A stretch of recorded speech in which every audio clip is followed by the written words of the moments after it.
Muy buena tarde a todos. Bienvenidos a una sesión más de México contra el COVID. Buenas tardes. El día de hoy tenemos la fortuna de presentar al doctor José Antonio Jerónimo Montes. Él es cirujano dentista, tiene una maestría en enseñanza superior en la UNAM, doctor en pedagogía, también egresado por la UNAM, y actualmente es profesor de carrera de tiempo completo en la FE Zaragoza UNAM. Él tiene una amplia experiencia en el campo de la educación y doctor José Antonio, le damos la bienvenida, le agradecemos aceptar participar con nosotros y estamos aquí para escucharlo. Muchas gracias. Como no, qué amables. Muy buenas tardes a todos ustedes. Pues es un gusto, les agradezco la invitación para compartir algunas experiencias en el terreno de la salud y desde luego por el ámbito que me ocupa la formación profesional en la enseñanza superior. Hace algunos años realicé práctica clínica prácticamente por 34 años de ejercicio, ahora solamente realizando actividades en la docencia. Y bueno, pues vamos a iniciar, si les parece bien. Pues bien, como ven en el título, el día de hoy vamos a compartir una experiencia respecto, desde luego, lamentablemente estamos pasando por un proceso sanitario, un proceso de salud que nos tiene confinados en casa, en este caso. Por ese motivo, hoy, utilizando estos recursos digitales, podemos realizar una actividad con varios académicos ubicados en diferentes latitudes y no podemos dejar pasar una reflexión respecto de este problema de salud por la pandemia COVID-19 y que nos ha llevado a pensar lo que hemos realizado a lo largo de la historia del ser humano. Hoy les presentaré algunas experiencias que hemos realizado para avanzar en una manera de pensar lo que realizamos todos los días en el ámbito de las ciencias de la salud.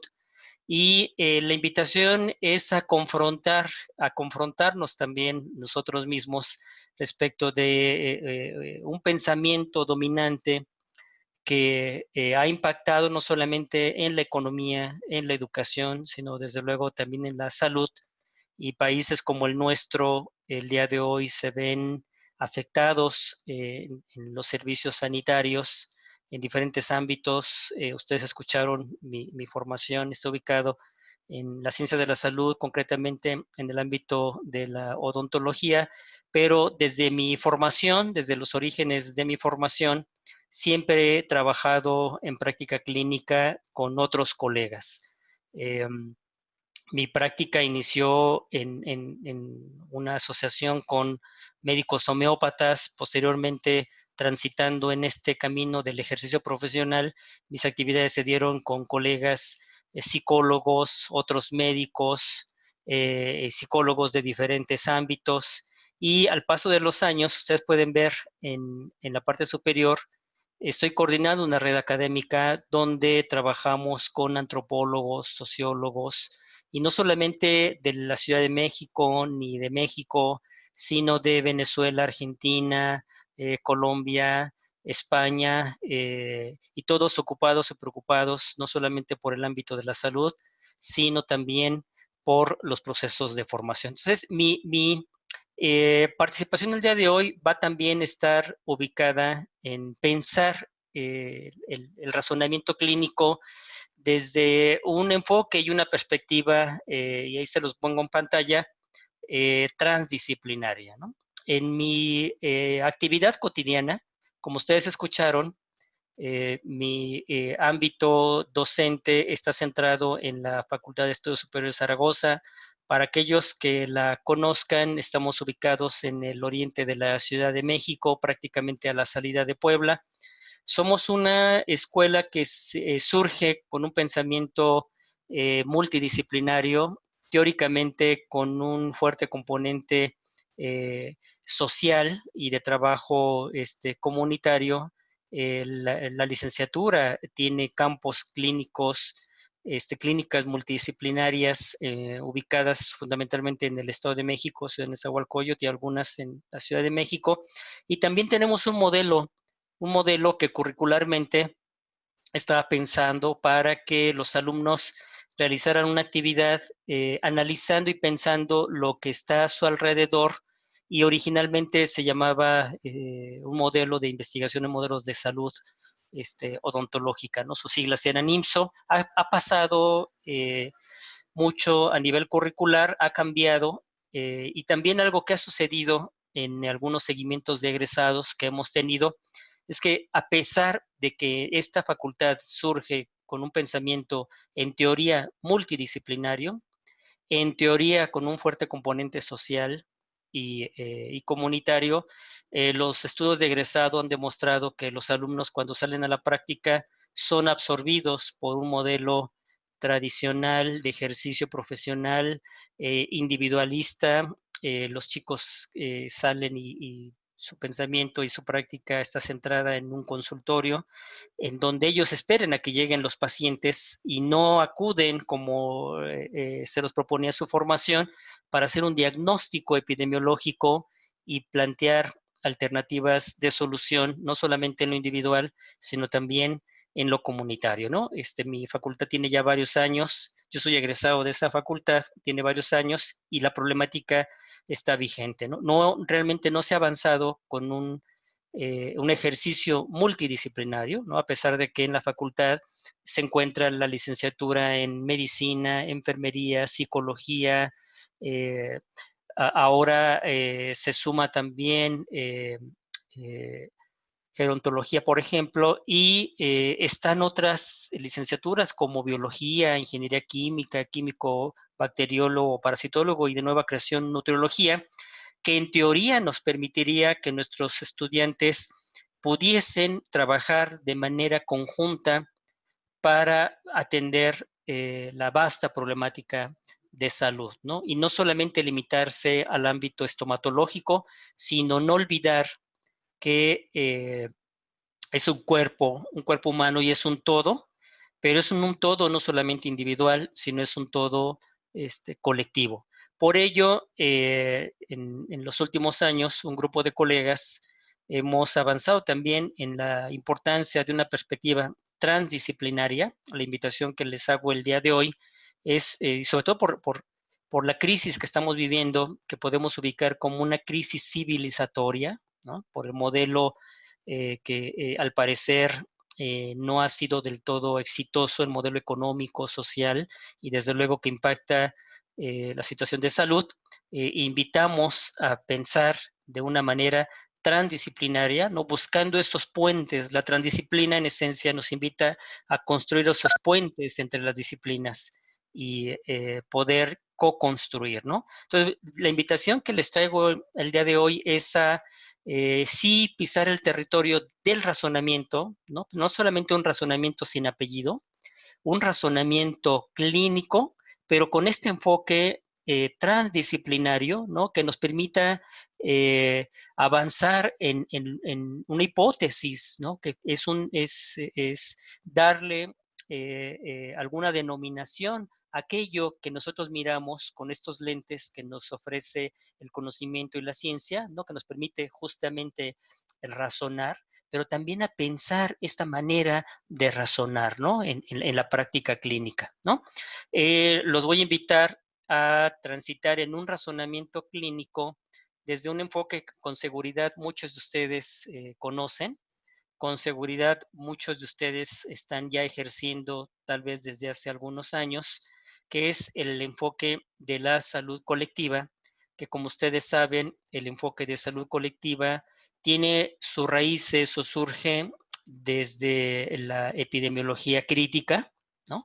Que ha tratado de analizar la problemática de la salud con un enfoque social y comunitario, donde se analiza la determinación social de la enfermedad, que no necesariamente son los determinantes sociales, ¿no? Se parece por ahí las palabras se asemejan, pero veremos que desde el enfoque de la epidemiología clínica, se analiza la determinación social de la enfermedad y hay experiencias muy interesantes.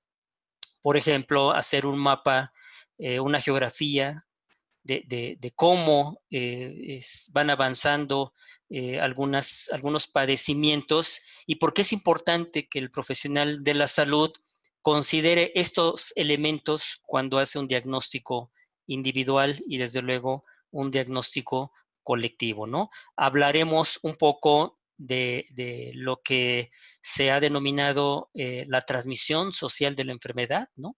Hoy nosotros hemos visto cómo a partir de la infección por el coronavirus, esta pandemia COVID, algunos seres humanos son más susceptibles por esto que se denominan las comorbilidades, ¿no? En México estamos viviendo una gran discusión justamente por el tipo de alimentación y los estilos de vida, ¿no? Con seguridad ustedes también conocen de este enfoque de la medicina de los estilos de vida.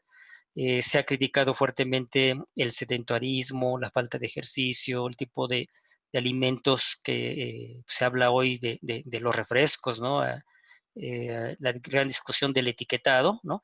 Y que estas prácticas sociales han sido analizadas porque así como se contagia la enfermedad al parecer, ¿no? Con estas creencias que a través de una ideología compartida van pasando de un ser humano a otro y que se explicitan en la manera en que nos conducimos, en esas conductas, ¿no? También me parece que se puede avanzar en una transmisión, una diseminación del bienestar, ¿no? Por ello, también hablaremos de la importancia que en construir un razonamiento clínico avancemos con modelos pedagógicos, modelos educativos.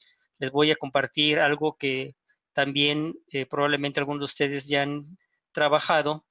Yo me ubicaré para esta participación por el tipo de contexto que les estoy invitando, es pensar en la salud colectiva que tiene un fuerte componente social, en una perspectiva de investigación, no solamente educativa, sino desde la neurología, neuropsicología, autores como Vygotsky, Luria, Leontiev, que nos hablan de la perspectiva sociocultural o la perspectiva histórico-cultural, y de ahí surge un modelo de participación periférica legítima para avanzar en el aprendizaje del razonamiento clínico. Y desde luego, a lo largo de la participación, les invitaré a que cuando hacemos un diagnóstico clínico, pensemos más en la salud que en la enfermedad, ¿no? Como ustedes escucharon, mi práctica en la actualidad es completamente dedicado a la docencia como profesor de tiempo completo. Los profesores de tiempo completo en la Universidad Nacional Autónoma de México, si bien estamos enfocados en un ámbito o en contexto, nos invitan a formar redes académicas, de tal manera que en este avance, pues hemos tenido contacto con otros profesionales, no solamente de la salud, sino también de las humanidades. En los últimos años, trabajando con un grupo de colegas con el Instituto de Investigaciones Antropológicas, donde analizamos problemáticas complejas como la del cáncer, no solamente el cáncer bucal, el cáncer sistémico, y tuvimos contacto con personas, pacientes que cursaron un proyecto de formación como un diplomado y nos compartieron sus experiencias. Y cuando tenemos contacto con personas que están viviendo situaciones con orígenes tan complejos, vemos la importancia de pensar más en la salud que en la enfermedad, y desde luego la pandemia que hoy nos tiene confinados en nuestras casas y nos lleva a tener un replanteamiento en los esquemas de salud. Esto me parece fundamental, ¿no? Hablaremos un poco de la importancia de pensar más en la salud, en el bienestar y el derecho al cuidado. Pues bien, vamos a avanzar. Y pues algo ha sucedido en esta lógica de pensamiento respecto del razonamiento clínico.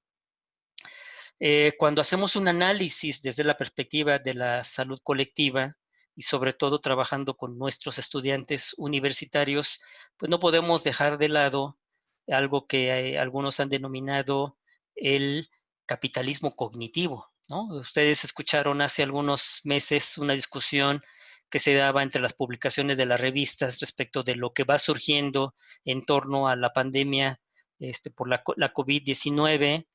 Se discute mucho sobre las características clínicas, las maneras de tener un diagnóstico. Ahora surge el tema de la vacuna, ¿no? La eficacia, la eficiencia, y surgen las discusiones por la confiabilidad o no de la vacuna, ¿no? Las pruebas y los protocolos que se deben de seguir para aquello que denominamos conocimiento científico. La veracidad y la confiabilidad se ponen a prueba y es por ello que invitamos a, si avanzamos en un razonamiento, pues es importante analizar y considerar la postura epistemológica en donde estamos cimentando esta manera de ver la realidad, de decodificarla, de analizarla y mirar aquello que puede aparecer como una enfermedad, ¿no? No hablaremos mucho más por cuestiones del tiempo,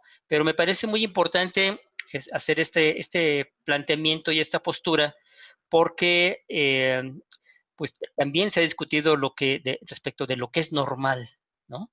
Estamos analizando movimientos, por ejemplo, el movimiento feminista que recientemente tuvo una pausa por justamente la pandemia, pero hay elementos de análisis de los estudios de género, son muy importantes, y hablar de normalidad, pues cada vez es más complicado, ¿no? Pero finalmente, parte del razonamiento clínico, pues tiene que ver con diferenciar lo normal de lo anormal, ¿no? Si podemos ubicarlo de esta manera, y una vez que lo ubicamos, la pregunta es, ¿qué lo está originando? Por ejemplo, ahora, los estudios respecto de este virus, sabemos que es un parásito intracelular que no es completo, que requiere del material genético para continuar una reproducción, y se analiza justamente los efectos que tiene el organismo, y todavía estamos conociendo lo que se va presentando, ¿no?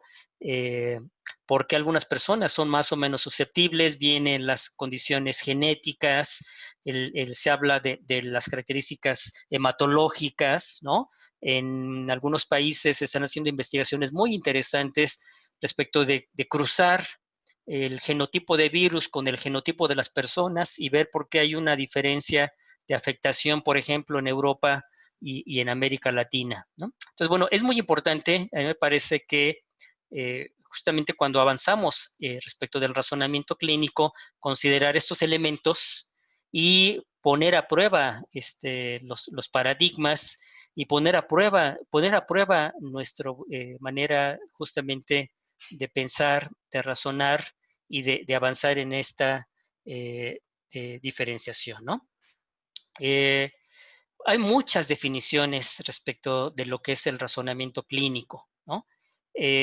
Y también algunas de estas están justamente cimentadas en diferentes perspectivas teóricas, pedagógicas y de experiencias justamente en la práctica clínica. Yo pongo una de ellas, ponemos ahí el autor, que habla sobre justamente estos procesos mentales en los cuales el profesional de la salud, el médico, el odontólogo, la enfermera, plantea un diagnóstico y decide los planes de manejo y el pronóstico en un caso particular, ¿no? Y hablando de procesos mentales, podemos hablar de procesos cognitivos. Ustedes saben que hay un concepto interesante que es el de metacognición, y en razonamiento clínico es importante este elemento porque la metacognición nos permite tomar conciencia respecto de nuestros propios procesos mentales, de la cognición y desde luego del razonamiento.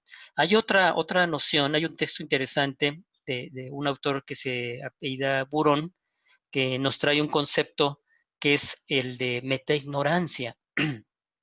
El metaignorante es el que desconoce, que carece de un conocimiento. Y esto me parece muy importante y lo vamos a traer a colación justamente por la pandemia COVID, que en México, como todos sabemos, la pandemia no fue, no fue de los primeros puntos que llegó a afectar, y eso nos permitió tener cierta experiencia respecto de cómo avanzaba en el ser humano y cómo se rompía el estado de bienestar y se iniciaba un proceso patológico, esta enfermedad que le ha quitado la vida a muchas personas. Pero algo que llegó a suceder y que hoy afortunadamente algunos profesionales de la salud ya incorporan por estos signos y síntomas que ustedes conocen y que se pueden confundir con un episodio gripal tal vez no muy grave, y justamente son parte de los estudios que se siguen haciendo.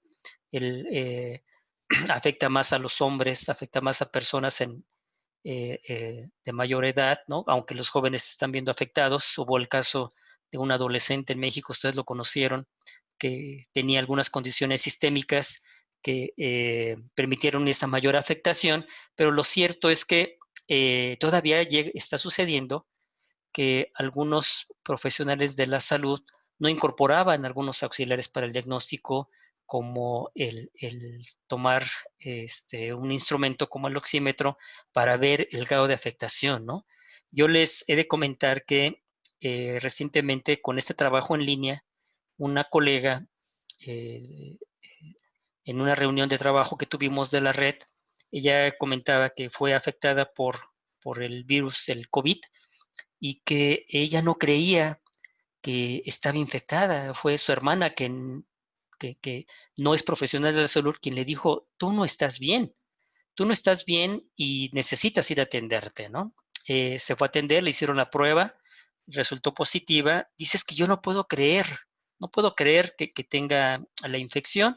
Le hicieron otros estudios y bueno, se confirmó que tenía la infección por el coronavirus, ¿no? Entonces, muchas veces, incluyendo al profesional de la salud, puede caer en estos procesos que en algunas personas los llevan lamentablemente no solamente un mal diagnóstico, sino desde luego a un mal tratamiento. Aquí en el razonamiento clínico también es importante el seguimiento. Esto es fundamental y es algo que hemos enfatizado en los modelos curriculares con los estudiantes. Por ejemplo, en ocasiones en las instituciones educativas se hacen diseños curriculares y se ven a pacientes no con la regularidad que debe de realizarse en el campo profesional cotidiano, fuera de la institución escolar, que es el seguimiento, que es el acompañamiento, ¿no? Y esta retroalimentación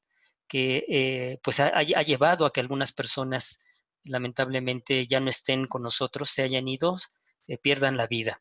De tal forma que, bueno, esto es importante, esta noción de razonamiento, cognición y metacognición y metaignorancia me parece que es fundamental, y el día de hoy creo que es también muy importante compartir los estilos de pensamiento, analizar y discutir. Hablaré en gran medida, y por eso me interesa mucho esta perspectiva sociocultural e histórico-cultural, porque el día de hoy el profesional de la salud tiene muchos recursos para comunicarse con algún colega. Si hay algo que desconoces, pide ayuda, ¿no?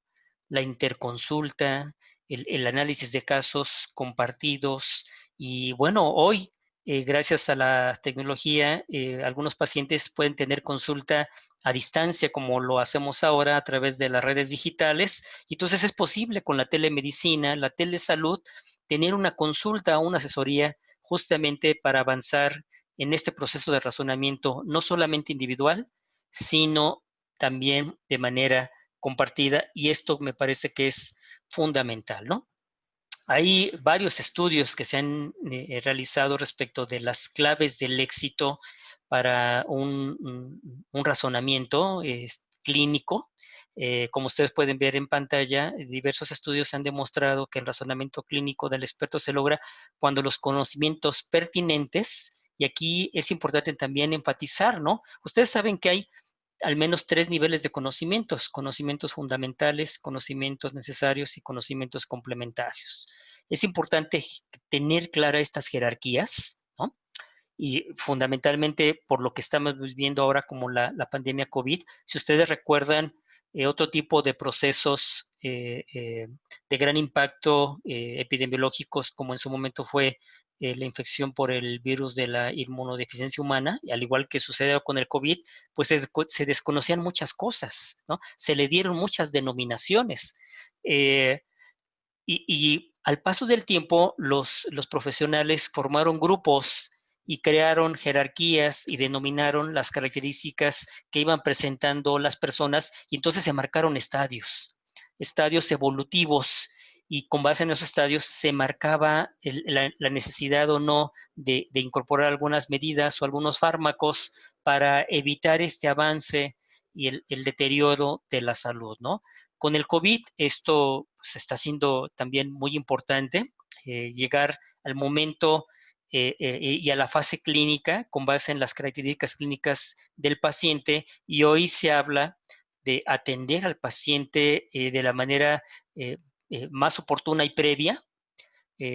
Hoy se habla de la importancia de que otras herramientas como en las casas, en los hogares, se tiene, por ejemplo, un termómetro tradicional antes era de mercurio, ahora están digitales, se tiene un pequeño botiquín. Hoy se habla que en los hogares, por esta pandemia, se incorpore un oxímetro digital de dedo, y que se pueda tener un termómetro, por ejemplo, ¿no? Que ya se invita a que en los hogares aquellos que tengan esta posibilidad tengan estos recursos, porque puede permitir un diagnóstico precoz en los hogares, de tal forma que, y acudir al profesional de manera oportuna para salvar vidas, ¿no? Para salvar vidas. Entonces, estos conocimientos pertinentes es importante organizarlos y sistematizarlos en redes cognitivas. Ustedes conocen que para fines didácticos y de análisis tenemos los mapas conceptuales o mapas mentales. Hay herramientas que permiten justamente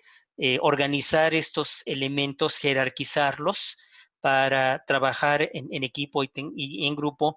Y a nivel de investigación clínica y epidemiológica, existen también propuestas, por ejemplo, pensar en diseños que permitan recuperar datos y agruparlos en lo individual y en lo colectivo, ¿no? Y que desde luego son importantes para esta diferenciación del estado de salud de las personas y decidir conductas, que esto es lo más importante. Y por ello, al principio yo hablaba de la relevancia de pensar más en la salud, en el bienestar, que en la enfermedad, ¿no?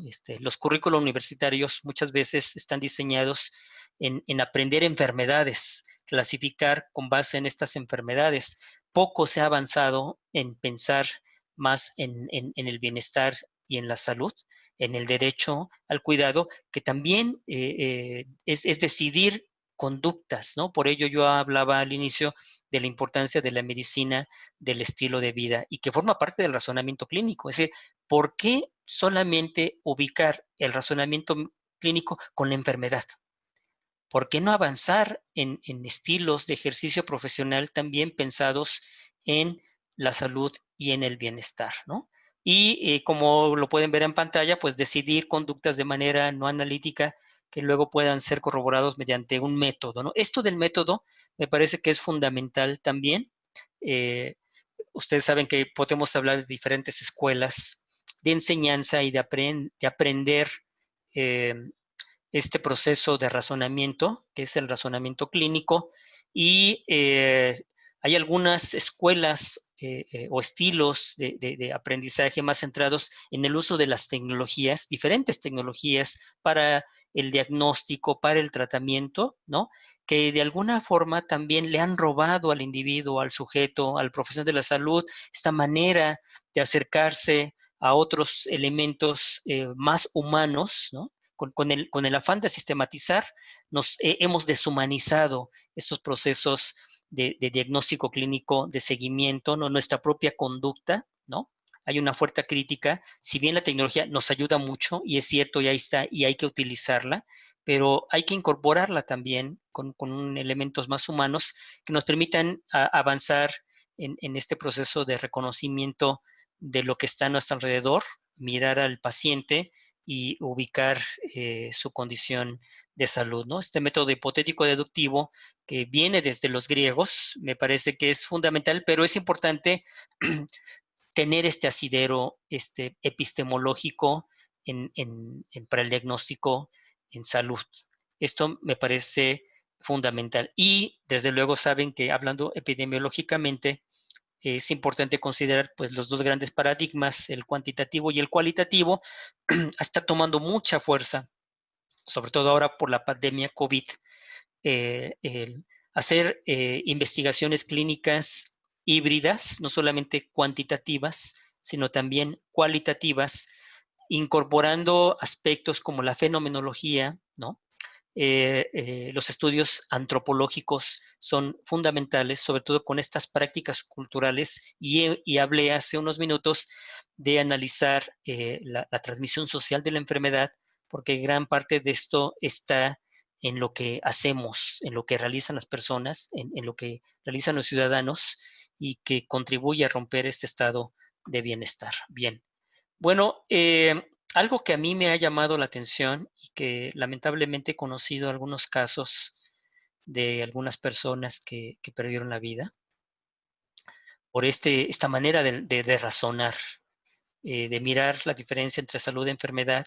Y bueno, yo les comento esta historia de la pandemia, por ejemplo, de lo que sucedió con el VIH-Sida, porque pues hace prácticamente 22 años un grupo de académicos nos reunimos para proponer un cambio curricular en la licenciatura de cirujano dentista por justamente la problemática no solamente del SIDA, del VIH, sino por la hepatitis. Y ustedes saben que ha cambiado la clasificación, ¿no?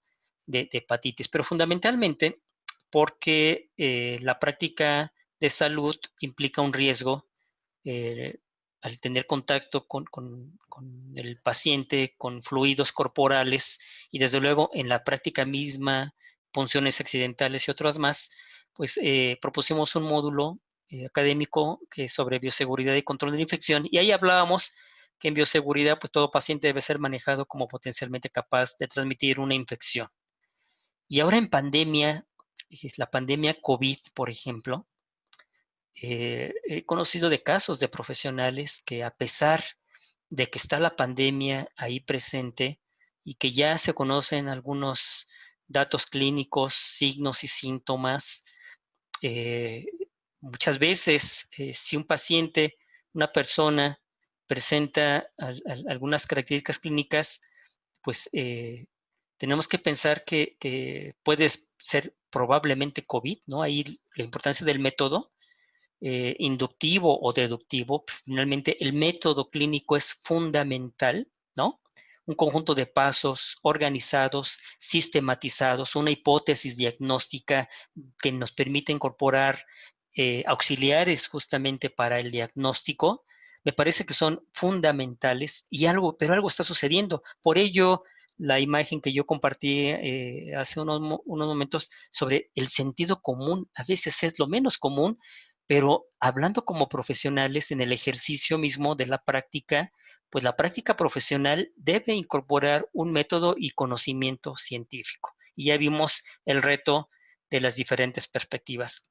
Por ello que me parece fundamental, y hablaré posteriormente de la importancia de estar actualizados, ¿no? El profesional, todos los profesionales debemos estar actualizados, ¿no? En mi caso, desde luego en la docencia, sin que ahora esté directamente en la práctica clínica, eso no significa que no hay que estar atento con lo que se hace, y por ello seguimos trabajando con un conjunto de colegas y en algún momento regresamos al escenario clínico para actividades de docencia o de investigación, ¿no? Y bueno, hablando del razonamiento clínico pues, y hablando del método, bueno, en mi caso, por ejemplo, algunos probablemente ya están viendo esta imagen y les surge una denominación, ¿no? Tal vez algunos de ustedes. y esta entidad que llegamos a ver está presente en cavidad bucal, pero puede estar en piel, y si está en piel, un área o una zona de color blanco en alguna parte del cuerpo, ¿no? ¿Qué es? Yo recuerdo el caso, una vez me llamó un amigo porque un familiar había ido a un médico por una lesión que tenía en una parte de su cuerpo, una placa blanca, y su hijo estaba alarmado.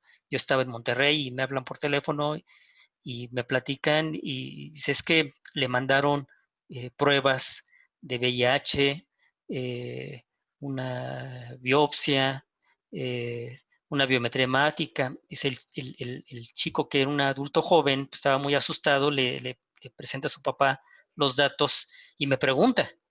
Cuando yo, por teléfono, sin tener ninguna imagen, me plantea una lesión que estaba en una mucosa en el cuerpo, no era cavidad bucal, pues lo remito a un colega que es dermatólogo y le hablo al colega dermatólogo, ¿no? Él me habla y me tranquiliza y me comenta que no hay de qué alarmarse, es una variación de la normalidad lo que tenía este chico, que por el despertar de la actividad sexual se manifestó, pero no ameritaba esta serie de pruebas, ¿no? No ameritaba, y que el paciente haya estado tan ocupado, tan preocupado justamente por esa situación. Entonces es parte justamente del razonamiento clínico y por ello comentamos que el profesional no debe trabajar en aislado. Si antes no lo hacía, hoy no lo debe de hacer y por ello es importante fomentar el trabajo entre profesionales de la salud, solicitar interconsultas o analizar casos clínicos en conjunto, porque eso nos permite estar actualizados. Y ya hablé del concepto de metaignorancia, ¿no? En ese caso que les compartí, pues es importante pedir una interconsulta. En su caso era un médico internista, pues pedir una interconsulta con el dermatólogo. Yo recuerdo cuando he hablado con mis colegas dermatólogos, cuando les remití un paciente, pues ellos me hablaban de que justamente al momento de iniciar la especialidad, pues les pasaban una cantidad importante de imágenes clínicas y no todos acertaban al diagnóstico, ¿no? Entonces, bueno, es parte justamente y vamos a hablar en un siguiente momento de la importancia justamente de este nivel de conocimientos, de organizar el conocimiento en redes cognitivas y desde luego de que el diagnóstico nos llega a la mente siempre pensando de lo más frecuente a lo menos frecuente, pero también depende de la experiencia del profesional clínico o del ejercicio del profesional clínico, ¿no? O sea, no podemos ver lo que desconocemos. Y por ello en el razonamiento clínico es fundamental justamente el diagnóstico, el interrogatorio, la anamnesis, para diferenciar lo normal de lo anormal y preguntarnos, ¿esto es local o esto es sistémico, por ejemplo, ¿no?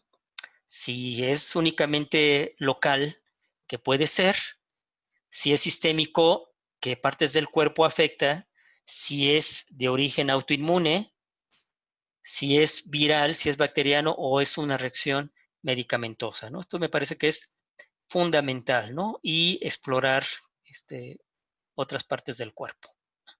Hay diferentes estudios, investigaciones que se han realizado y que nos demuestran que un buen interrogatorio, historia clínica, contribuye en un amplio porcentaje para un diagnóstico asertivo. Y yo hablaba hace unos minutos de las escuelas que conocemos respecto de acompañarnos en este aprendizaje, ¿no? Las escuelas y estilos de acercarnos a ello, ¿no? Está la escuela francesa, está la escuela norteamericana, y creo que esto es fundamental, ¿no? Esto es fundamental y creo que por ello hablábamos de la importancia de que el profesional de la salud tenga una postura epistemológica respecto del método que está incorporando en su ejercicio profesional. Y desde luego ser sensible a las diferentes perspectivas para avanzar en beneficio de nuestros pacientes, ¿no? Hablaremos entonces de la competencia clínica y el razonamiento clínico, ¿no? Y aquí en pantalla pueden ver a un autor, Epstein, quien nos habla del uso habitual y juicioso de la comunicación, del conocimiento, el desarrollo de estas habilidades técnicas, el razonamiento clínico que está vinculado con las emociones, los valores y la capacidad de reflexión respecto de la práctica diaria que se realiza para el beneficio de los individuos y de las comunidades. Por ello, es que al inicio yo les presentaba que la invitación es avanzar en un razonamiento clínico en lo individual, pero también en lo colectivo. Y hoy, ante la pandemia COVID, me parece que esto es fundamental, ¿no? Y desde luego considerar estas pues grandes desigualdades que son cada vez más evidentes respecto de lo que se está viviendo y que al parecer estas diferencias justamente son más notorias en países como México. Pues bien, ahí pasaré en este siguiente punto que les había mencionado. Yo me refería que probablemente algunos de ustedes ya han pisado este territorio de la salud colectiva que mencionaba, surge desde el enfoque de la salud pública y de la epidemiología crítica, ¿no? La salud pública también con un enfoque crítico y que tiene un fuerte componente social y que nos invita a considerar la determinación social de la enfermedad, donde aquí en las imágenes vemos diferentes condiciones que son parte de un mundo centrado en un modelo, el capitalismo, que ustedes conocen que hay diferentes tipos de capitalismo, ¿no?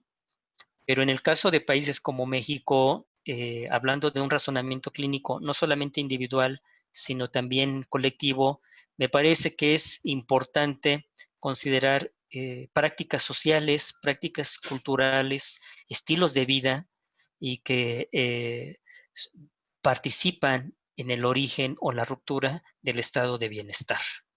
Y que hablábamos en una imagen anterior que el proceso de interrogatorio, la anamnesis, es importante o es un elemento que forma parte de las claves del éxito del ejercicio profesional, ¿no? Y justamente del razonamiento clínico.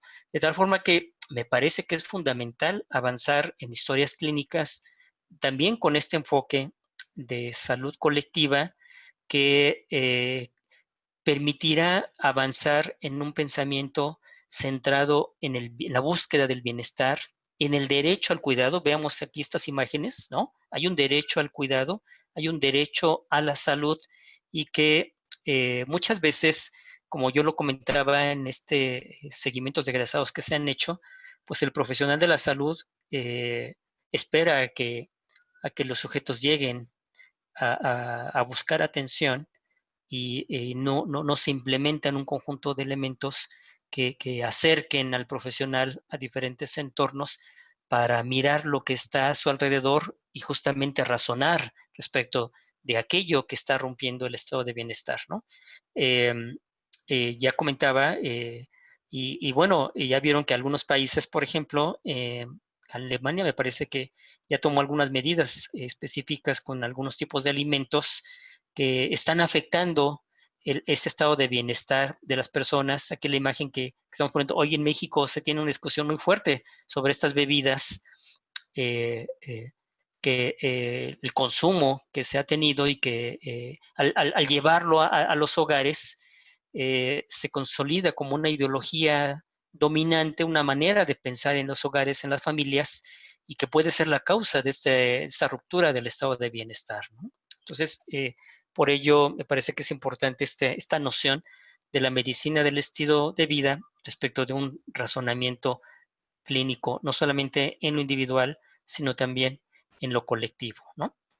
Y en este enfoque de salud colectiva, y en avanzar en un razonamiento clínico, pues no podemos dejar de lado aquello que sucede con un complejo médico industrial y farmacológico que ustedes saben que también influye en lo que se publica o que se autoriza en publicar, y que es lo que muchas veces se lee, no solamente en las universidades, sino también nosotros, ustedes lo han vivido, cómo las empresas acuden a las áreas o los ámbitos en donde se ejerce la salud. Y en odontología esto es muy evidente, ¿no? Por la alta tecnología, las empresas buscan a través de estrategias de marketing, ¿no? Impulsar el consumo de productos o sustancias para atender procesos de enfermedad, ¿no? Un ejemplo es los antibióticos, ¿no? Microbiota y salud. Hoy la microbiota se llega a poner al nivel de un órgano, y hemos visto cómo algunos profesionales en esta lógica y este razonamiento pues están acudiendo a antibióticos de amplio espectro, como, y sobre todo en edades muy tempranas, este, muchas veces pequeñitos, de meses, prescriben antibióticos de amplio espectro, cuando otro tipo de fármaco menos agresivo puede ser el idóneo, y que pues saben ahora la relación que hay con algunos consultorios eh, médicos vinculados con las farmacias, y que en este proceso de razonamiento clínico, de diagnóstico y tratamiento, no necesariamente el bienestar o la búsqueda del bienestar es lo que impera en estas condiciones, ¿no? Entonces, forma parte justamente de la problemática y de los estilos de razonar, de ejercer la práctica clínica, y que lo vamos a ver ahora con el tema de las vacunas, ¿no? Y ya se está viendo la discusión respecto del tema de las vacunas, y lo vamos a ver cada vez más ante esta pandemia del COVID, ¿no? Y bueno, pasando en otros elementos, pues hemos visto, hablábamos de la importancia de estos procesos mentales cognitivos, de la metacognición, y se ha demostrado que es importante tener patrones. Yo lo mencioné con las imágenes que lo acabamos de ver, médicos, odontólogos, especialmente los dermatólogos, por ejemplo, hablan mucho de patrones. Eh, Pasaré algunas imágenes de algo que denominamos lesiones elementales, y hay criterios, maneras de describir las entidades, de describir un paciente, ¿no? De depositar los datos en un documento que es la historia clínica, que después se convertirá en este expediente clínico, y que nos permitirá también interactuar con otros profesionales, y desde luego permitirá hacer estudios epidemiológicos. Esto me parece que es importante, que es fundamental, ¿no? Ubicar inclusive estos matices que están ahí, y que yo mencionaba al inicio de la presentación, que hablaré sobre un modelo que me parece importante, que se denomina de participación periférica legítima, justamente para recuperar aquellos que son los profesionales con mayor experiencia, los expertos al paso del tiempo, al tener contacto con los diferentes padecimientos clínicos, pues van formando un bagaje de experiencias, de saber, y lo han convertido en teoría, y este conocimiento forma parte también de su manera de realizar las cosas, de su estilo de ejercer la práctica profesional, ¿no? Hay modelos muy interesantes, como el de comunidades de práctica, que probablemente algunos de ustedes han trabajado. Este modelo de comunidad de práctica permite generar una espiral del conocimiento, en donde en la práctica misma se explicita lo que algún profesional lo hace ser excelente, ¿no?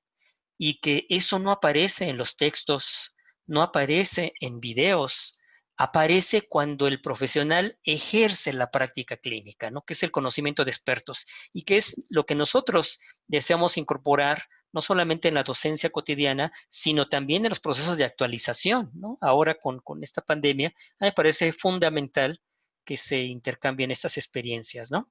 Y bueno, no podemos ver lo que no conocemos, ¿no? A ver, ejercitemos nuestra percepción visual. ¿Qué miran ustedes al centro? ¿No? ¿Qué imágenes pueden decodificar de lo que está en esta imagen al centro. Y bueno, la imagen que está a mi izquierda mía o a su derecha, que se ven múltiples imágenes en blanco y negro, y otras dos en el extremo que hoy deben de ser sumamente cotidianas, justamente por el contexto que nos rodea y lo que estamos viviendo. Bueno, pues es parte justamente de los elementos que se incorporan en este proceso de razonamiento clínico. Tenemos que decodificar, ¿no?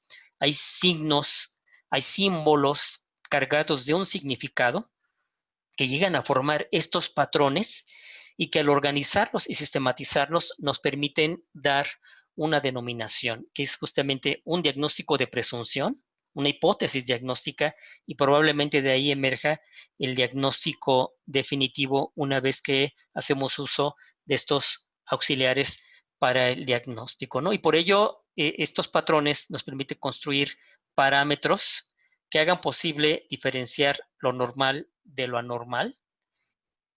Es una variación de la normalidad, ¿no? Por ejemplo, lo que tenemos ahí es normal o es anormal o es una variación de la normalidad. Si es una variación de la normalidad, no hacemos algo. Ahí se queda, se mantiene en observación. Pero algunos colegas oncólogos han criticado mucho en el caso de la odontología, de la estomatología, que llegan pacientes oncológicos con estadios de cáncer muy avanzados y hay evidencias de que han pasado por un manejo estomatológico. Entonces, ¿qué ha sucedido? ¿Qué ha sucedido si esa entidad que ese paciente tiene en esta estructura no surgió de un día al otro, ni de un mes al otro, lleva años, y que hay un conjunto de elementos que contribuyeron en que esto se presentara? ¿Por qué no se vio? ¿Y por qué no se realizó alguna actividad? ¿No? Ya hablábamos hace unos minutos que estos procesos de razonamiento, incorporar el método, se explicitan con lo que hacemos cotidianamente, ¿no? Al ejercer la práctica clínica, ¿no? Entonces, ahí viene la importancia de un auxiliar para el diagnóstico. Ya lo mencioné con lo que está pasando con el COVID, ¿no? Si muchos pacientes hace algún tiempo alguien les hubiera hecho una prueba de medición de cómo se va afectando su capacidad de respiración, no habían perdido la vida. Entonces, el hacer algo, pero también el dejar de hacer es importante, ¿no? Entonces, sobre todo, bueno, estas imágenes con seguridad ya llegaron ustedes a algún diagnóstico. La imagen de la placa blanca, pues es una leucoplasia, que muchas de ellas ustedes saben, después de la biopsia cambia el nombre de leucoplasia y ya puede ser un carcinoma espinocelular. Pues bueno, muy bien. Y en ocasiones hay algunas otras como esta, que es un leucoedema, es una variación de la normalidad. Al distender la mucosa desaparece y no hay que hacer absolutamente nada.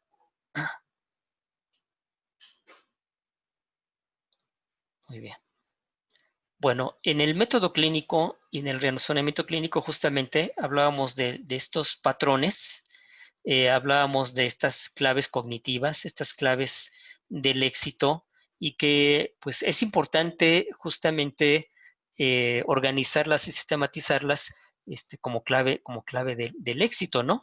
Algunas, como esta pigmentación, pues es una pigmentación melánica racial, no hay que hacer absolutamente nada. En la que está en el extremo superior eh, vemos un área, zona de color rojo, de años de evolución, que estaba debajo de una prótesis. El paciente, al retirársela para la exploración, se le hacen estudios, pues es una eritroplasia, que ustedes saben, muchas veces esto puede ser cáncer bucal.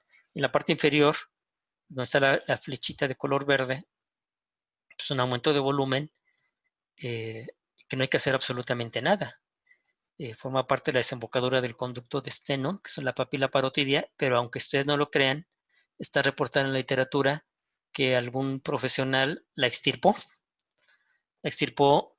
pensando en que era un aumento de volumen diferente a lo normal.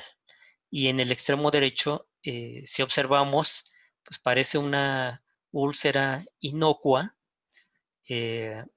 no llama demasiado la atención y esto hace que muchas personas pues no vayan a buscar atención. Por eso hablábamos de la importancia de pensar más en el bienestar. Hay otras lesiones, ustedes con seguridad han visto muchas de ellas donde la modificación de la normalidad es tan evidente que hasta una persona que no es profesional de la salud dice esto no es normal. Pero en este caso, si ustedes son observadores, se pierde la anatomía del reborde del labio, del borde bermellón se va diluyendo, no está bien delimitado, hay un ligero aumento de volumen, se hace palpación, esto ya llega a ser firme, no es blando, pues es parte de la exploración, ¿no? ¿Qué es? ¿Qué puede ser esto? Si desconocemos qué es, ya hablábamos, no está mal pedir una interconsulta, pedir ayuda, acudir con otro profesional. Hoy tenemos que trabajar en redes de profesionales, por eso hablábamos de la importancia de lo individual y lo colectivo y remitir al paciente, ¿no? Que en este caso pues es un carcinoma espinocelular. Hemos hablado de la importancia justamente de tener esquemas, de la importancia del método, algo que hemos detectado en esos procesos de estudio y análisis de la problemática para una mejor atención y buenas prácticas. Ustedes al principio vieron que estamos organizando el trabajo en redes académicas y organizamos algunos eventos a lo largo del año. Yo les voy a compartir algunas pantallas. Y hemos visto que, como lo ven ustedes en pantalla, algunos estudios señalan que la mayoría de los errores que se cometen, al menos hablando del razonamiento clínico y justamente en el diagnóstico y el tratamiento, no son producto de sesgos cognitivos, sino de falta de conocimientos.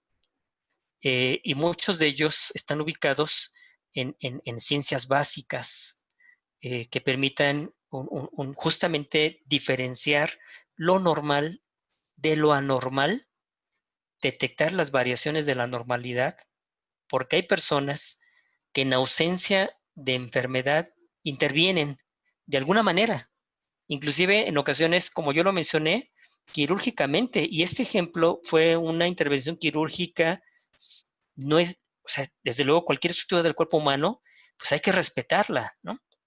Pero ha habido otras más graves, ¿no? Por deficiencias en conocimiento, en manejo de conocimientos fundamentales, ¿no? Esto es importante. Nosotros cada año organizamos un evento justamente porque detectamos esta problemática. Esta es la pantalla del evento que organizamos este año. Estaba planificado para hacerse de manera presencial, pero la pandemia nos llevó a hacerlo de manera virtual y lo iniciamos justamente en confinamiento. Fue el cuarto encuentro donde hemos enfatizado la importancia de los conocimientos de las ciencias básicas en la práctica clínica. Y desde luego ahí está el razonamiento clínico, el método clínico, y estamos impulsando justamente esta perspectiva de la transdisciplina y la salud colectiva, porque nos parece fundamental avanzar de esta manera en estos procesos. Y bueno, yo les había mencionado que mi actividad está también posicionada en la perspectiva sociocultural o histórico-cultural, que se ubica como una metateoría porque no niega ninguna de las otras teorías, no solamente para el aprendizaje, sino también para la intervención. Se promueve el trabajo en colaboración. Esta perspectiva sociocultural nos habla que nosotros aprendemos, sí, a través de nuestras capacidades cognitivas, ¿no? Por ejemplo, el proceso de razonamiento. Ya hablábamos de las nociones de cognición y metacognición y metaignorancia, ¿no? Si bien es cierto, el ser humano avanza con sus capacidades cognitivas, también esta perspectiva sociocultural considera lo que está alrededor, la ideología, la forma de pensar, la forma de actuar, lo que construimos con los demás, lo que es la cultura, lo ubica a modo de un cerebro externo. De tal manera que en el razonar, debemos de considerar que no solamente participa o influye mi capacidad cognitiva individual, sino también lo que está alrededor. Y por ello se habla de tener un cerebro ampliado, ¿no? Estas redes cognitivas en donde sumamos a otros colegas y otros profesionales para el diagnóstico, me parece que son fundamentales, ¿no? Ya hablábamos de la importancia de lo individual y lo colectivo, y que tener la experiencia compartida es tener lo que tienen los demás, estos profesionales más expertos, recuperarlo en la propia experiencia es fundamental también, y que muchas veces es lo que buscan nuestros estudiantes, ¿no? El aprendiz que está en la periferia, y este es el modelo que yo les había comentado, de participación periférica legítima, el aprendiz, el estudiante de ciencias de la salud, está en la periferia, pero quiere lo que tienen los expertos. Aquí una disculpa, se nos fue la letra S, se bajó.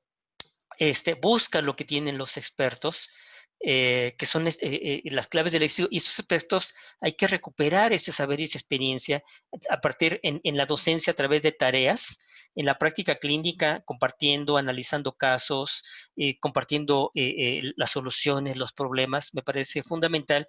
Y en este modelo que yo recupero de unos colegas de la Universidad de Tabasco, en Canadá, pues nos habla de una presencia social. Yo hablaba de un problema que hemos detectado con los egresados, que a pesar de que el modelo curricular está centrado en un trabajo multidisciplinario, colaborativo, con enfoque social y con estudios, que el alumno aprenda a realizar estudios epidemiológicos y que eso sea la base de su intervención individual y colectiva, pues cuando va a la práctica se aísla y entonces no recupera el saber de los expertos, ¿no? Esta presencia cognitiva ya lo hemos visto en este proceso de razonamiento individual y colectivo, y generar en el caso de la formación, porque la formación no debe de estar limitada a la universidad, ¿no? Ni a la educación continua. El profesional se tiene que organizar en grupos de académicos, en gremios de académicos, para tener sesiones, reuniones de análisis de casos, estudio de problemas, que le permitan avanzar en el ejercicio de su práctica profesional, institucional o práctica privada. Me parece fundamental entonces seleccionar estos casos clínicos que son fundamentales para tener la presencia didáctica y desde luego tener un clima pertinente. Eso me parece fundamental, ¿no? Está demostrado que el razonamiento clínico se perfecciona a partir de la colaboración profesional, ¿no? Entonces, ese es el modelo que acabamos de presentar, en donde, y en este enfoque que les presento de salud colectiva, pues me parece que es importante.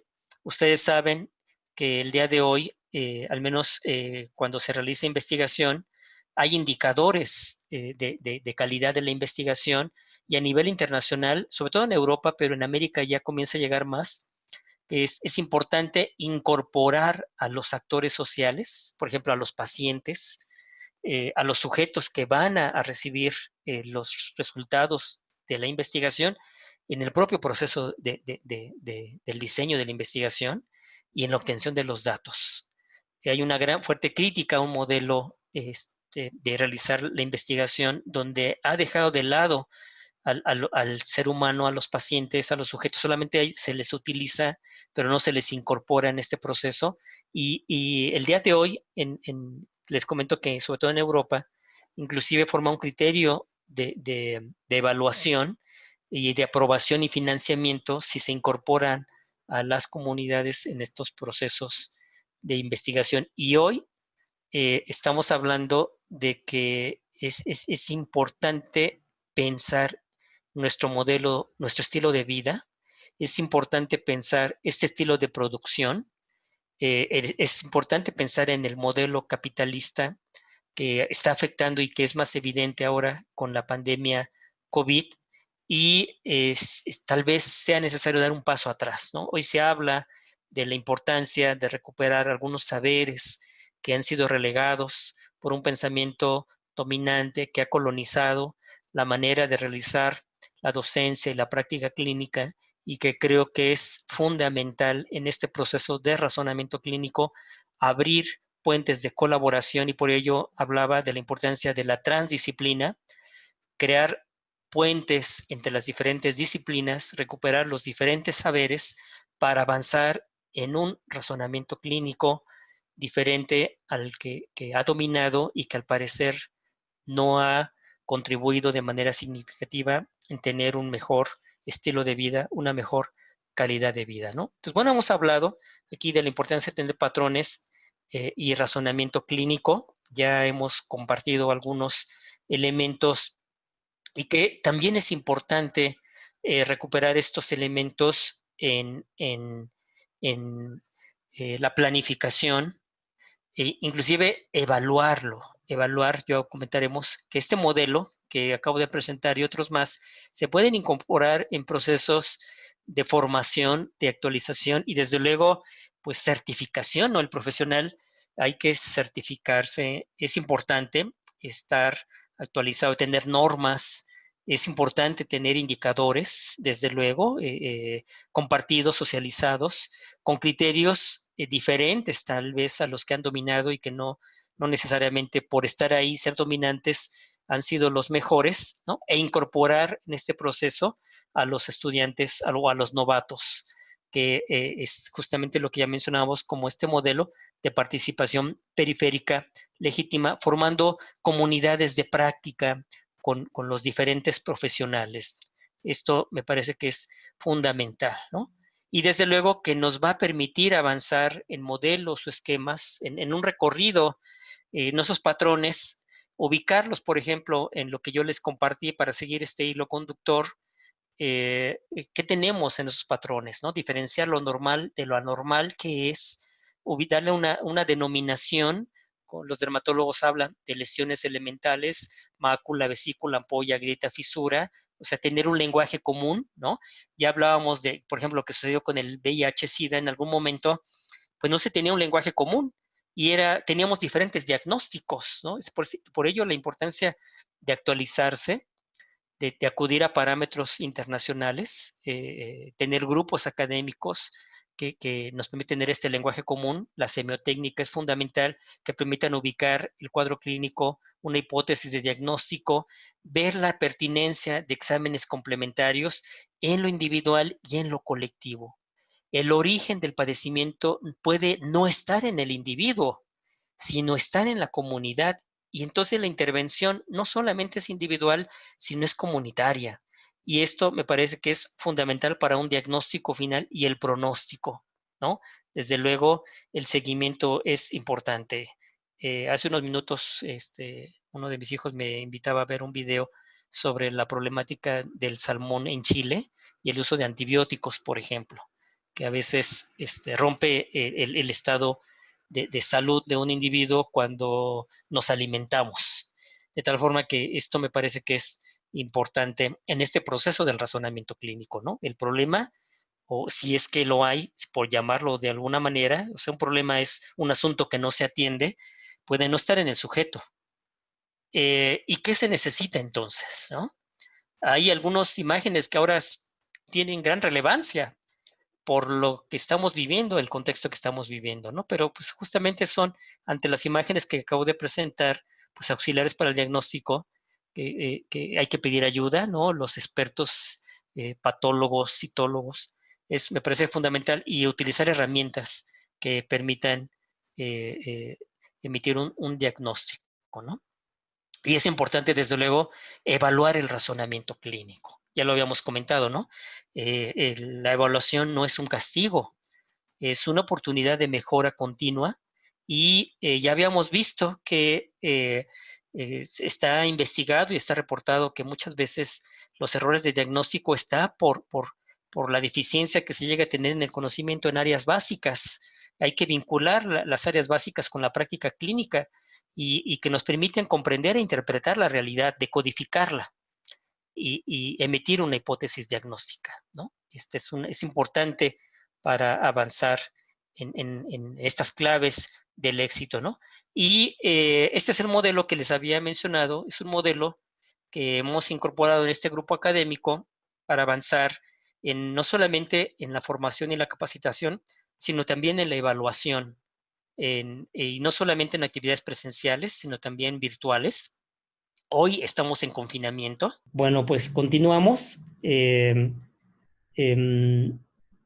mencionaba que es importante evaluar respecto del razonamiento clínico, que me parece que es fundamental. Avanzar en detectar estas claves del éxito, me parece que es importantísimo, y justamente hoy, ante la pandemia que estamos viviendo, es importante tener redes de colaboración y analizarlo por estos contextos auténticos y tareas que sean significativas para aquellos más expertos ayuden a los novatos. Y no tiene que ver con el recorrido que tengamos en la práctica clínica. Todos somos aprendices en la vida, ¿no? De tal forma que esto me parece que es fundamental para avanzar en estos procesos de razonamiento clínico, algo que se ha demostrado en este proceso de evaluación del razonamiento clínico es que no es generalizable a toda situación clínica.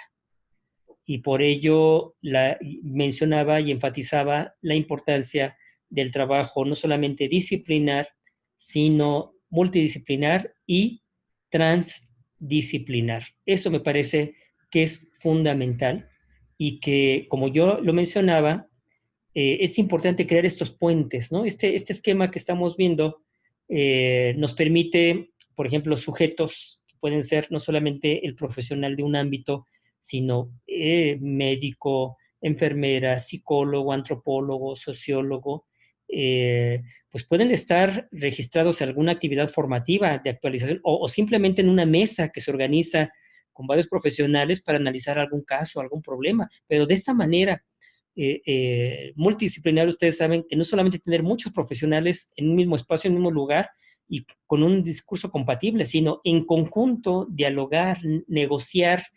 no solamente estos discursos, sino la experiencia en la práctica, para justamente tener este asidero que permita avanzar de una manera diferente en el análisis de la vasta problemática en salud que nos tiene hoy confinados en casa, ¿no? Ya vimos que la problemática del día de hoy no solamente es ese parásito intracelular coronavirus, ¿no? Hay otro conjunto de elementos que han participado en la ruptura del bienestar y en que estemos en una crisis como la que estamos viviendo el día de hoy, ¿no? Entonces, me parece que es fundamental. Esto es otro evento que hemos organizado, en donde la intención es compartir estas buenas prácticas, compartir esto que sabemos hacer, organizarlas y sistematizarlas, darle un componente de innovación, justamente, no solamente para avanzar en el razonamiento clínico, sino también en compartir las claves del éxito de manera multidisciplinaria, transdisciplinaria, y estamos impulsando fuertemente este enfoque de la salud colectiva. Y bueno, pues yo les doy las gracias y quedo a su disposición para lo que consideren oportuno. Buenas tardes, excelente ponencia, me hizo recordar algunos pasajes de mi maestría en pedagogía. Mencionaba yo hace ratito, pareciera una utopía. La mayoría de los médicos, no sé si también en algunas otras profesiones se dé, pero somos muy egoístas en transmitir nuestros conocimientos. Por eso ponía yo utopía. Imaginémonos que en este medio, a nivel internet, pudiéramos unir todos los cerebros, los grandes cerebros mexicanos que tenemos, para poder compartir todos estos conocimientos, ¿no? Desgraciadamente, en un programa vi que decían, ¿qué es ser un ser humano? Y daban diferentes características, pero que también esas características las tenían ciertos animales. Entonces, a lo mejor lo que nos podría diferenciar del resto de los animales a los seres humanos sería ese egoísmo, que también hay egoísmo en algunas especies animales, ¿no? Sin embargo, vaya, es tan complicado a veces que, por ejemplo, yo en pedagogía, cuando doy clases, me gustaría transmitirles no nada más mis conocimientos, sino el hambre de saber, que creo que es lo que nos hace falta a muchos, esa hambre de saber, esa hambre de transmitir a su vez esos conocimientos a las nuevas generaciones. Imagínense qué medicina tendríamos, ¿no? Gracias por la ponencia, por la experiencia, doctor, y vaya, excelente. Que tenga buen día. Muchas gracias, le agradezco. Y bueno, alguien, no sé si está alguien más, y ya están los moderadores, pero me parece que es estupendo eso que menciona, doctor. Yo invito a que construyamos estos puentes, no es sencillo. Yo les compartí, por ejemplo, una experiencia reciente que tuvimos en un diplomado sobre complejidad bioconsular del cáncer, y estuvimos en contacto con pacientes de cáncer que nos compartieron lo que ellos están viviendo con esto que los lleva a buscar una mejor calidad de vida, porque los fármacos deterioran mucho y hay pacientes que fallecen no por el cáncer, sino por los efectos, ustedes saben, los efectos adversos, y buscan alternativas. Y hay saberes dominantes que ahí están, y hay otros elementos donde ellos se organizan. Los pacientes, conocemos grupos de pacientes que se organizan y ellos mismos se van ayudando y van compartiendo su saber, ¿no? Los efectos que le va a dar el fármaco, cómo avanzar con ellos, ¿no? De tal manera que si los pacientes se están organizando, pero los pacientes son profesionales, o sea, pensamos que el paciente es alguien que no tiene una formación o un saber, ¿no? Pensamos que son ignorantes y no es así. Ingenieros, matemáticos, químicos, y hemos conocido médicos que cuando viven el cáncer justamente miran la realidad de otra forma. Y creo que bien que lo menciona, y en el razonamiento clínico, pues esto es fundamental. Sí, gracias. Pero tienen la experiencia.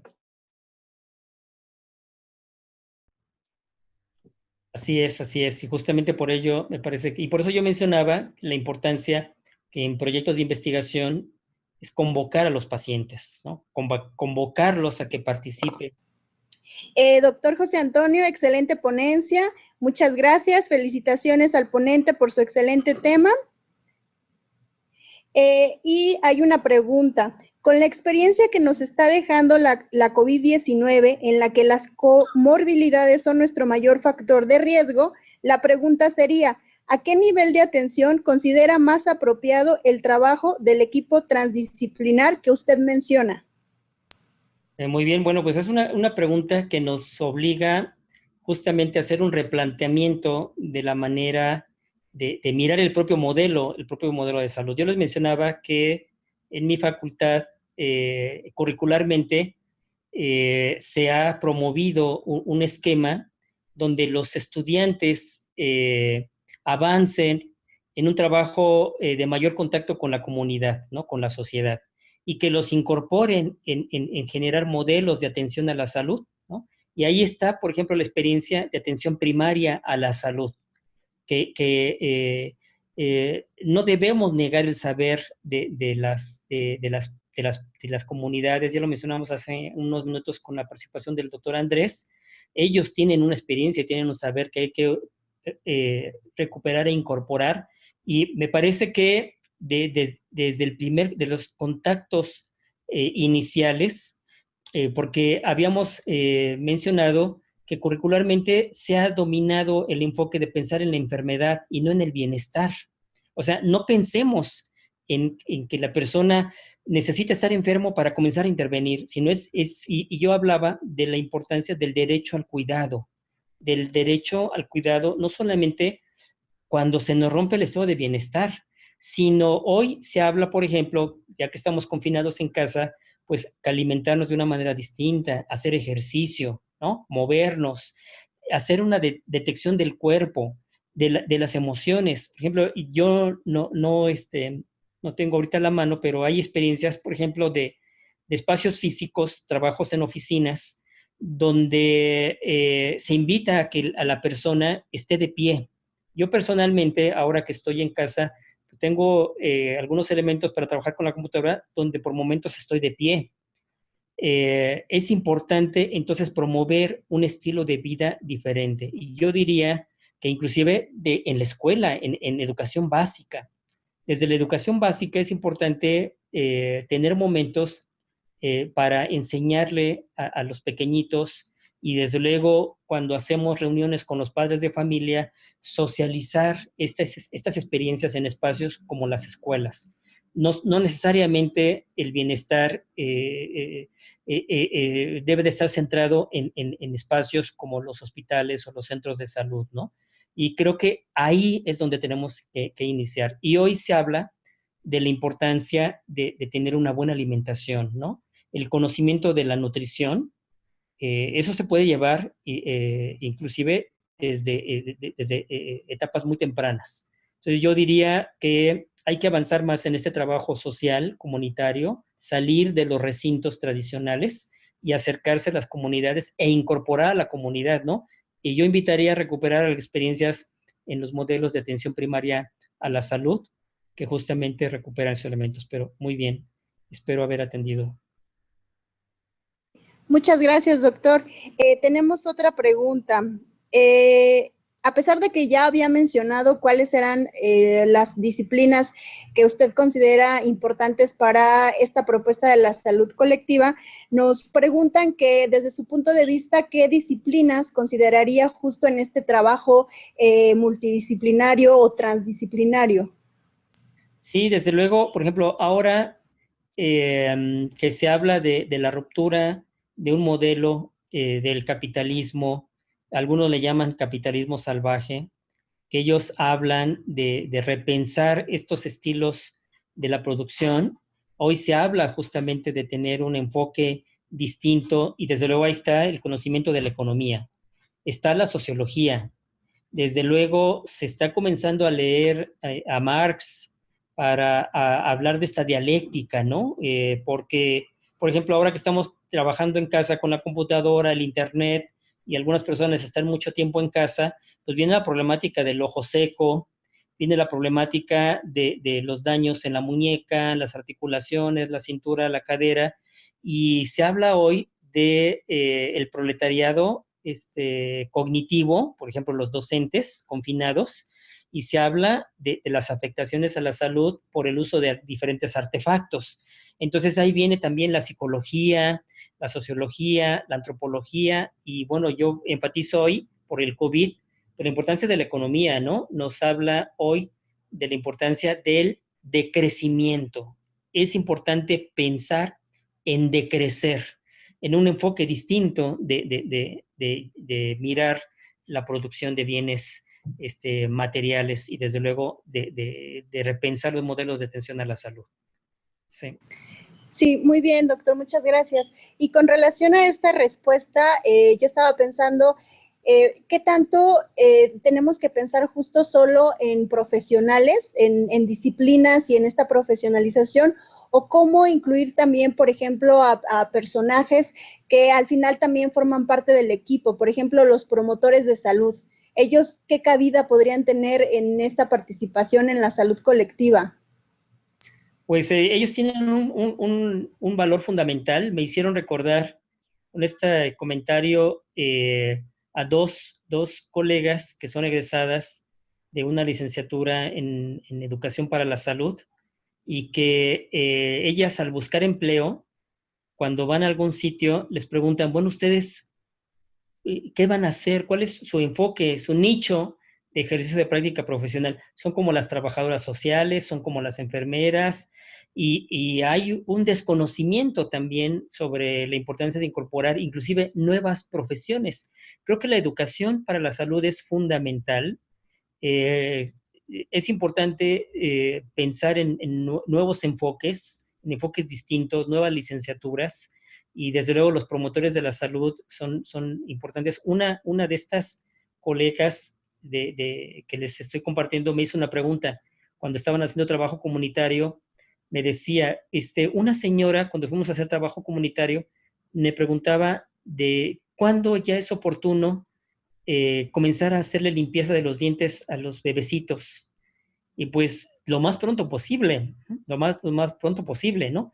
Y hoy ya se ha hablado por ejemplo, el cómo alimentos ricos en grasas, en endulzantes, fomentan la caries dental, y la caries dental fomenta la presencia de bacterias como el estreptococo, y el estreptococo participa en parigomendalitis y también en alteraciones renales y cardiovasculares. O sea, la promoción de la salud está desde los primeros momentos de vida, y está inclusive, como la pregunta de esta señora, ¿cuándo puedo comenzar a hacerle limpieza de los dientitos? Pues lo más pronto posible. Y hay aditamentos, hay cepillitos de dedo, por ejemplo, pero las personas sencillas y comunes no tienen ese saber, y hay que llevárselo. No hay que esperar a que ellos vayan, sino hay que ir también a ellos. Y creo que ellos tienen un papel fundamental en esta educación para la salud. Muy bien, doctor, muchas gracias. De hecho, la doctora Rosa María Martínez hace un comentario al respecto y ella dice, es necesario que las escuelas que forman profesionales de la salud implementen el componente comunitario de forma transversal, ya que generalmente lo ven solo un semestre y sin darle la importancia debida, igual como otras materias que nos pueden ayudar a contextualizar aspectos legales, éticos o de tipo o de la bioética. Sí. Ajá, sí, adelante. No, sí, yo diría, estoy completamente de acuerdo. Yo diría, por ejemplo, les quiero compartir que en mi facultad hay módulos, por ejemplo, con enfoque social, que son verticales, es decir, primero, segundo, tercero, cuarto año de la carrera, y en teoría deberían de correr transversales justamente, pero ya mencionaba que lamentablemente, y hay otro problema, que es la formación de los profesionales y el perfil de los docentes. Muchas veces, como dicen algunos colegas que trabajan diseño curricular, el mejor currículum muere en el aula. Si no se cuidan detalles como la capacitación de los docentes, la formación de los docentes, el tener trabajos de esta manera, colaborativos, analizando casos, problemas, pero de manera colegiada y con un espíritu justamente de co-construir, de compartir. Lamentablemente puede suceder lo que está sucediendo en la experiencia que les he compartido. Termina su formación el estudiante universitario, va a ejercer la práctica y muere. El modelo dominante lo absorbe y ahí muere toda esta inversión profesional. Sí, adelante, por favor, los escucho. Sí, gracias. Una pregunta más del enfermero SB. Muchos pacientes con síntomas leves e incluso que se niegan a aceptar la enfermedad acuden al primer nivel solo para analgesia, y otros tantos acuden a médicos particulares. Ciertamente esos datos no quedan registrados en las estadísticas. Entonces la pregunta sería, ¿cómo deben actuar los médicos en el ámbito particular? Pues yo creo que no solamente en el ámbito particular, en todos los niveles, y bueno, ahí desde luego viene la competencia gubernamental, ¿no? Crear bases de datos en donde los profesionales privados tengan acceso a esa base de datos y puedan reportar, ¿no? Ustedes saben que en países como México todavía la infraestructura para hacer los reportes y el seguimiento epidemiológico, por tener un terreno tan amplio, ¿no? Donde no todos los recursos están a la disponibilidad, por ejemplo, bases de datos conectadas con la Internet.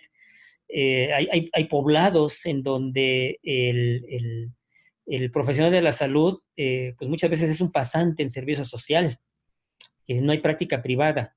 Pero bueno, aquí sería una política gubernamental. Hay muchos asuntos pendientes en trabajo con bases de datos. Por ejemplo, no tenemos un documento de identidad nacional. Tenemos un documento que nos permite votar, pero no hay un documento nacional de identidad.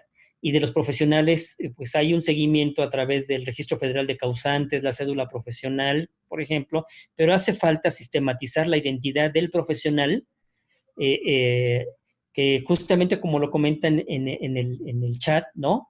Que debe ser un compromiso ético también, ¿no? De seguimiento, acompañamiento y de reporte para tomar decisiones. Y yo hablaba de la importancia de una epidemiología crítica, ¿no? Y hablaba de la determinación social de la enfermedad, inclusive que permita crear mapas de riesgo epidemiológico y justamente atender estas áreas vulnerables en donde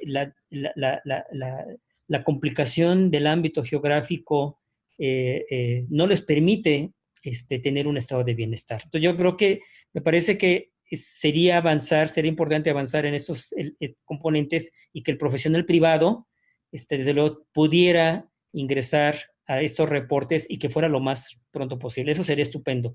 Estamos en el siglo XXI. Hace algunos años, 20 años, si yo les hubiese pedido que me hicieran un dibujo, un esquema de cómo miran al profesional en el siglo XXI y ante una pandemia, ¿qué hubiesen puesto ustedes ahí, no?